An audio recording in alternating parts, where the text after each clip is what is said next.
Welcome to Mental Health Momentum, a Silicon Slopes podcast. I'm Dr. David Morgan. I'm a licensed psychologist and the Director of Mental Health Awareness here at Silicon Slopes. And on this podcast, we talk about mental health issues in business and beyond, and we look for solutions.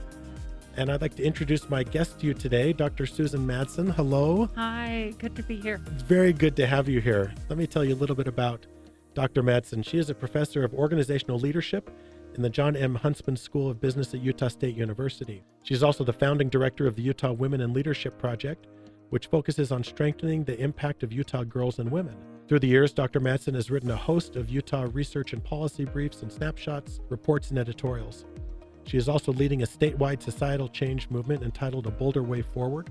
Dr. Madsen is a well-known global scholar, having published 9 books and hundreds of articles, chapters, and reports.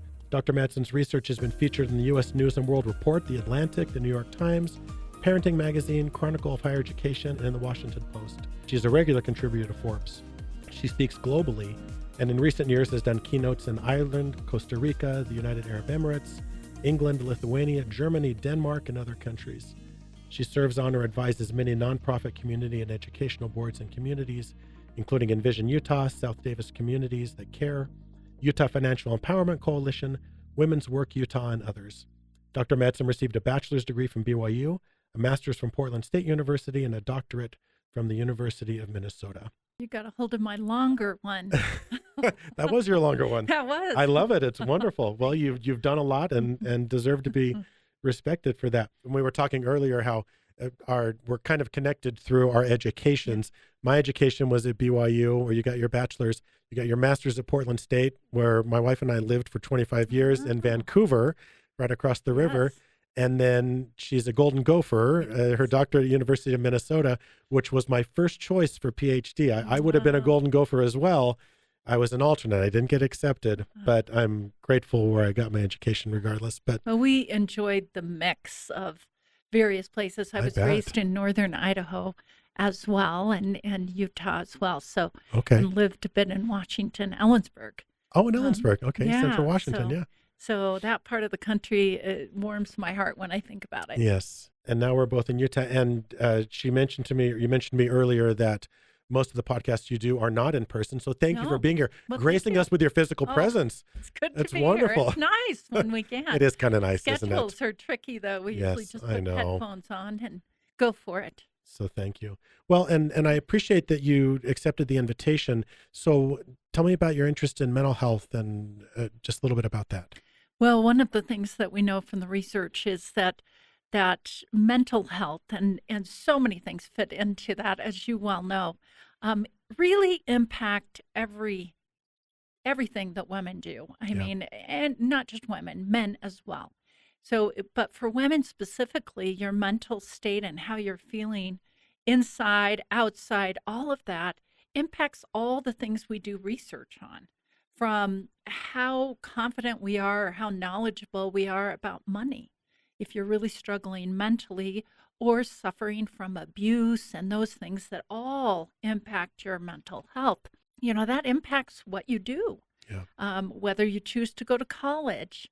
Of course, all of the violence things, I call them, I kind of lump them together. Mental health impacts those, whether it's domestic violence, sexual assault, child sexual abuse, sexual harassment, and gender-based discrimination. I could go through all the things we do research on, but to me, there's a mental health component.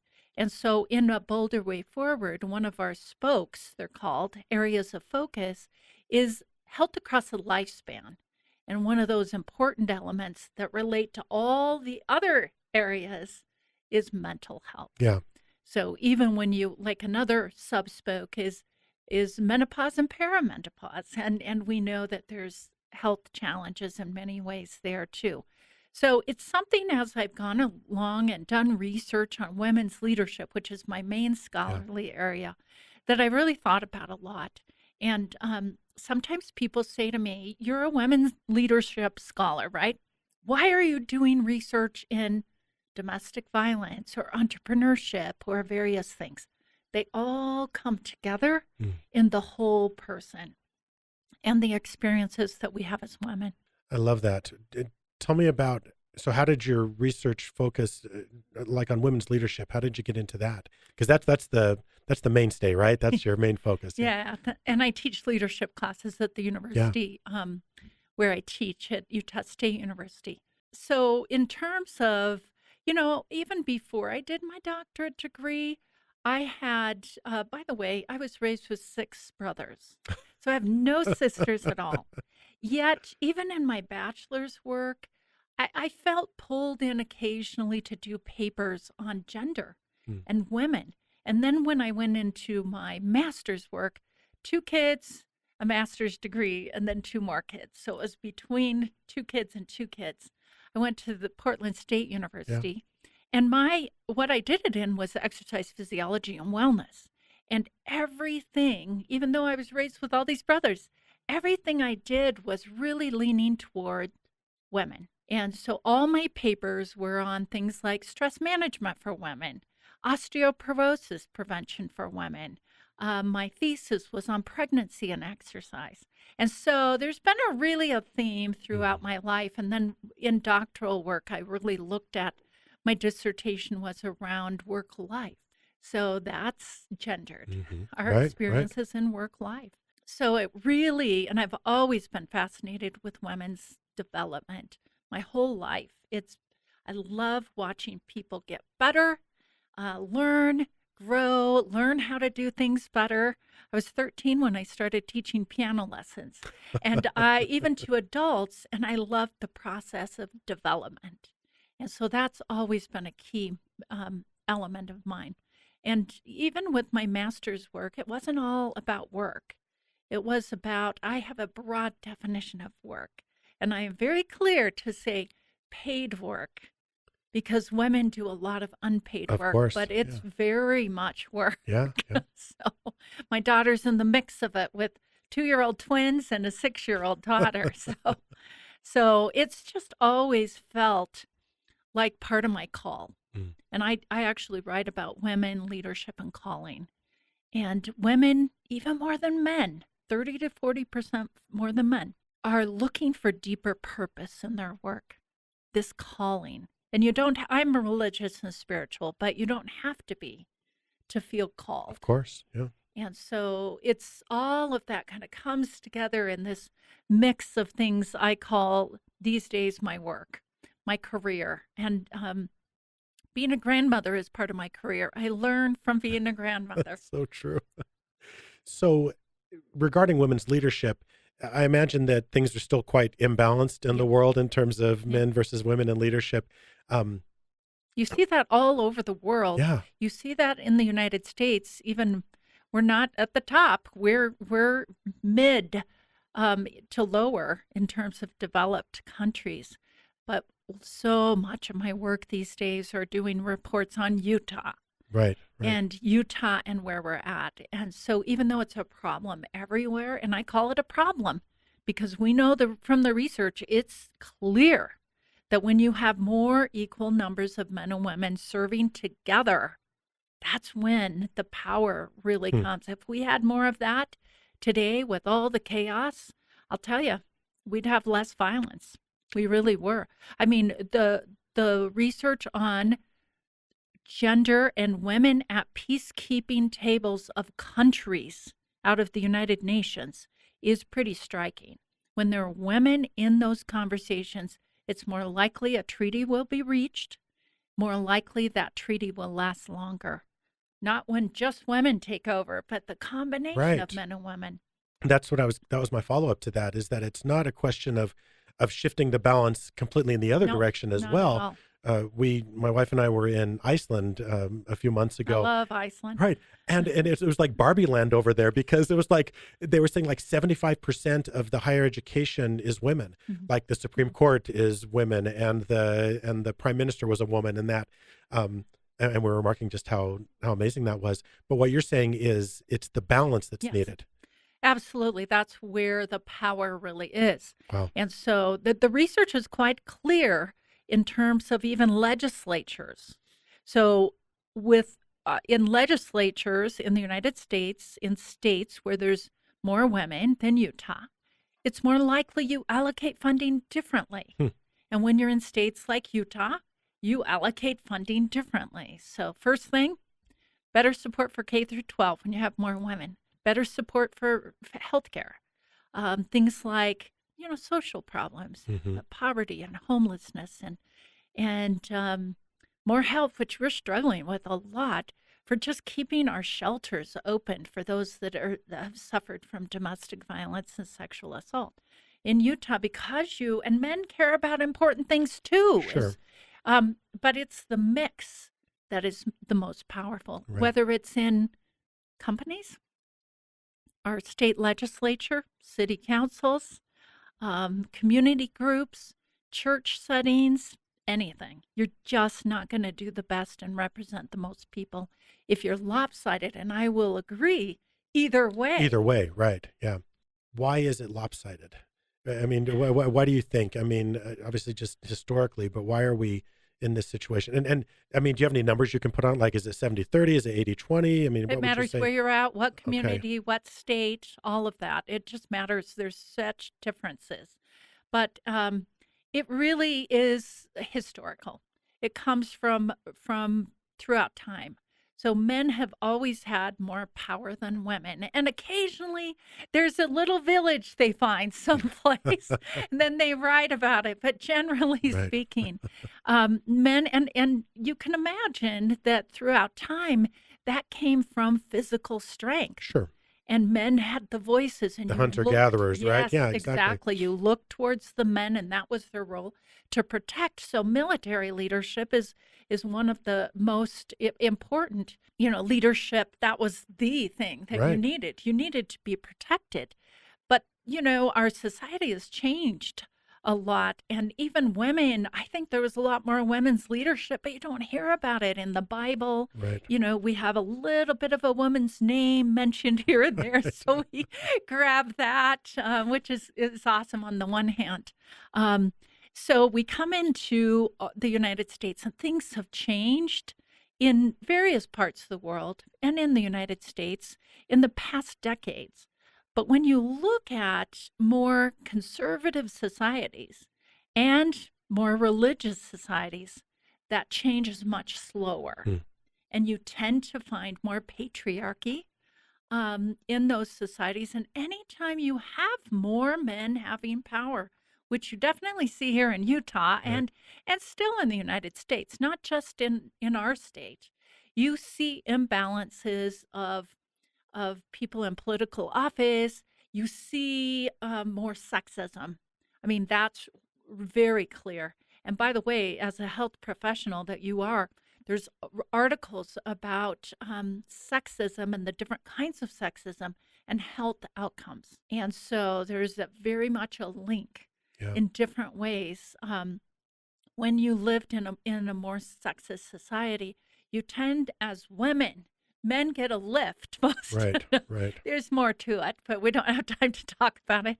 But women definitely have worse health outcomes. Right. And we know in Utah, we're 46th right now on depression rates. So we're among 50 states. At the We're bottom. 46, which means, one is the best. Right. Right. And so we, and even things like we're the bottom 5 on mammography rates. We're 46 on even women's preventative health care, which is really interesting.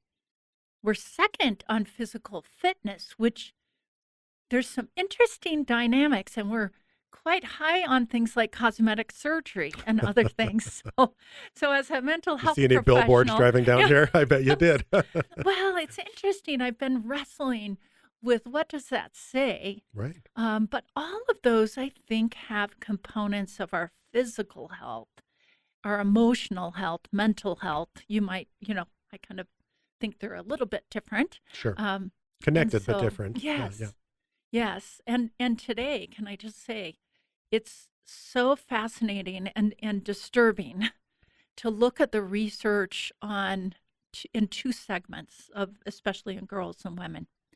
The young women segment, which a couple years ago, the CDC published a report, and then there's been other reports, that 60%, and this is ninth through 12th grade. Okay. 60% of our young women are struggling today with anxiety, depression, and other 60%. And then we had the Utah Women in Leadership Project had a report come out just a couple of months ago on mental health, and we see some of those really disturbing trends, not as high as 60% here in Utah, more than the nation, in terms of even that later 20s, 30s. So it's not just our youth, but so there's some interesting and a real formative time of life as well. Yeah. And one thing, and you'll find this interesting, and you probably have researched or looked into this, but one thing that's really hard for me to think about, because I have all these great brothers, and women and men need to work together, but there's a divide more on gender. And there was another report that came out nationally that said almost 80% of high school young women don't feel like young men respect them, and they're not looking out and helping for them. And I would say probably the young men would say the same thing. And then we see marriage rates. Wow, I'm going for it. You didn't even ask this, but we just released a fertility, and our fertility has dropped. And less marriages, even here in the state of Utah, when we're a family-friendly state. Right. But that gap between men and women needing each other, in some ways, is broadening, which is hard because families are so important. The family formation.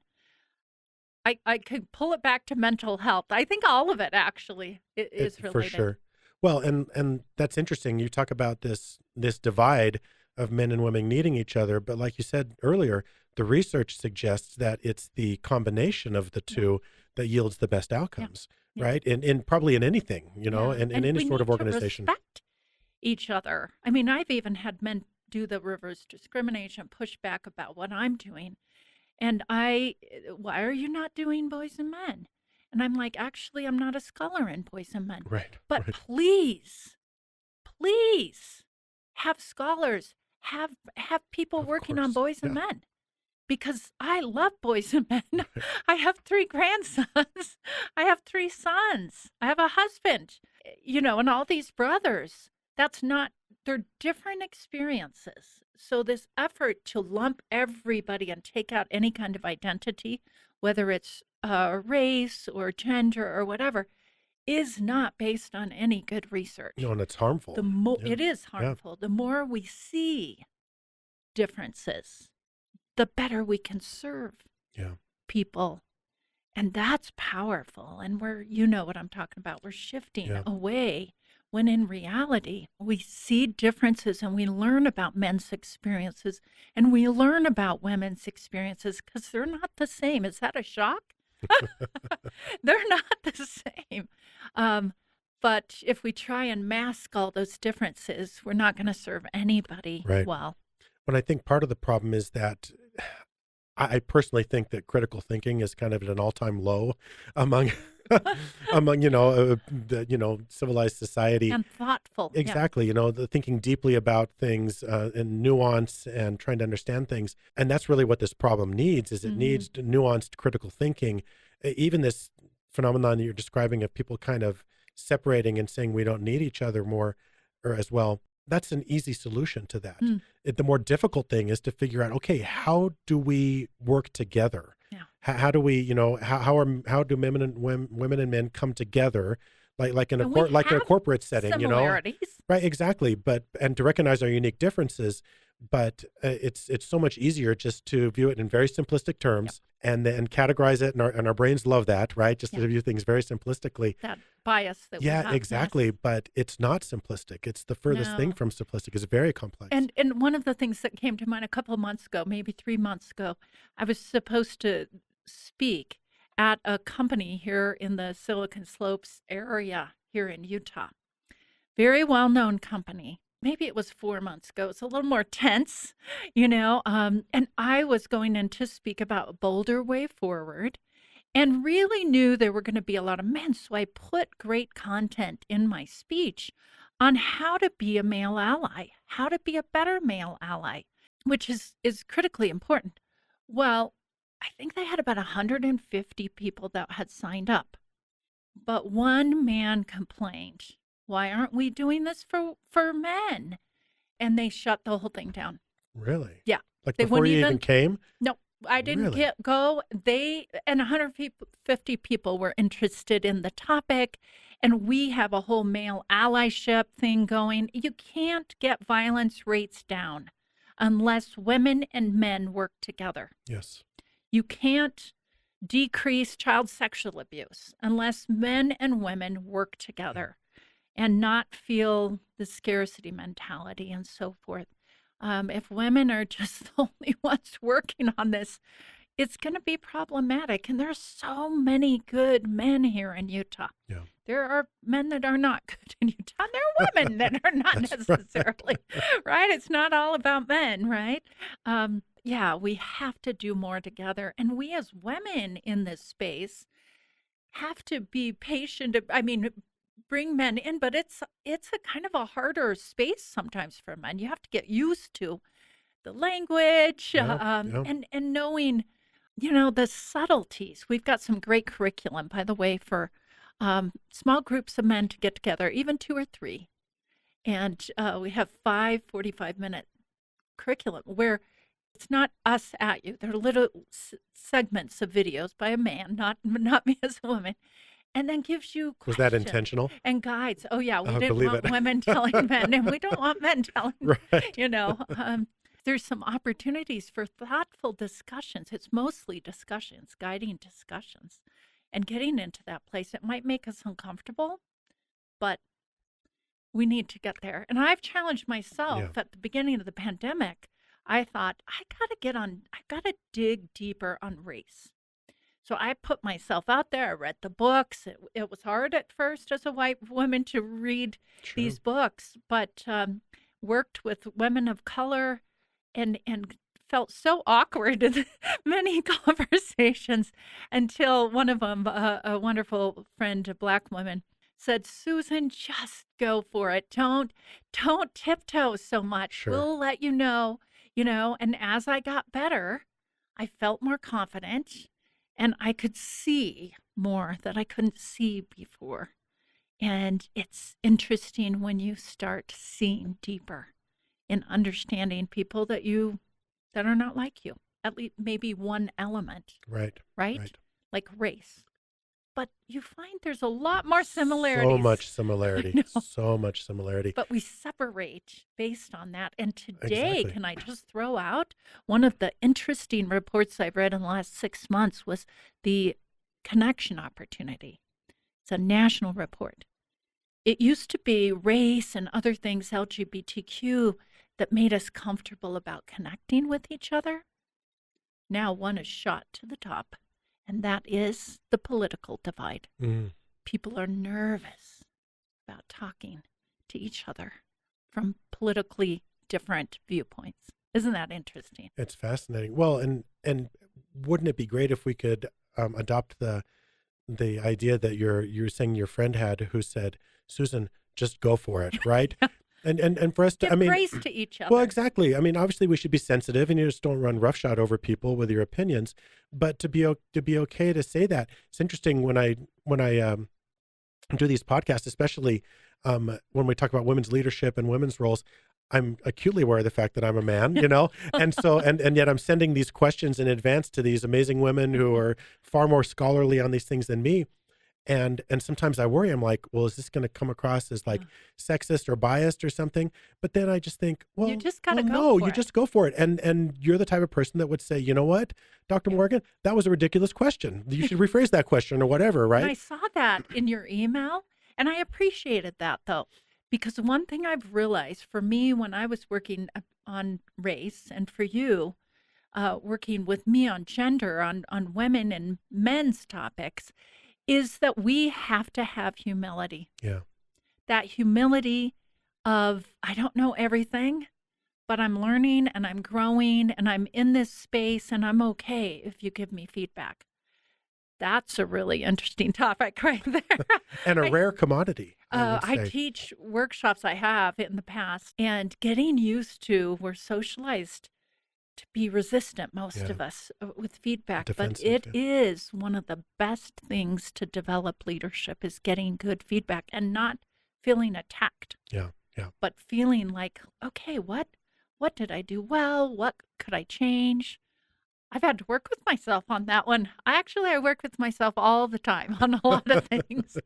Well, and you know this, being a book author, you'll send drafts of your book I to just friends or beat it people, up. but you like that. Yeah. You like it when Yeah. they beat it. If they come back and they say, "Oh, Susan, this is amazing. It's wonderful."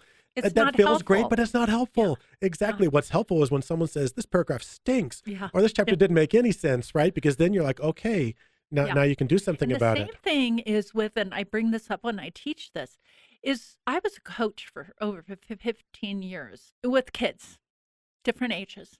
And if you're just staying, which I was just at a rec soccer game for one of my grandkids, and they kind of were in that space. It was, if my kids that I was coaching are just like, yay, our coach thinks we're great, they don't necessarily want that if they really want to get better, Right. if they're just out there running around.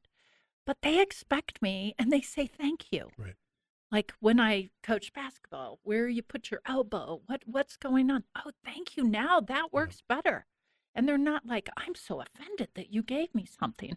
You know? Exactly. Yeah. So it's interesting how we think about that. I love that. So if people want to learn more about A Bolder Way Forward, where do they go? BoulderWayForward.org Okay. is our website.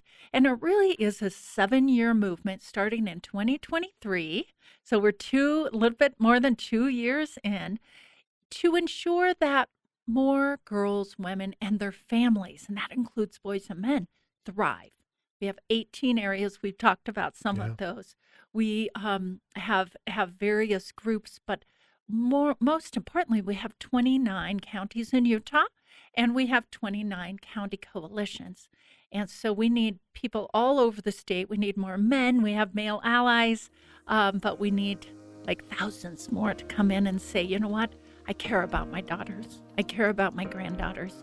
And I need to make this a place. Let's celebrate what we do well and fix those issues that are not acceptable. And our violence rates here in Utah are not acceptable. Right. So Yes. BoulderWayForward.org. Yes. Go find it and do what you can to help. Thank you so much, Okay. Susan, for just your insights and your education and your efforts in this space. I love the idea of just people coming together. And I think you're right. We're stronger together. No question about it. So Thank you thank so you much. again. Thanks, everyone, for listening today. Remember that change starts with you, and together we can increase our mental health momentum.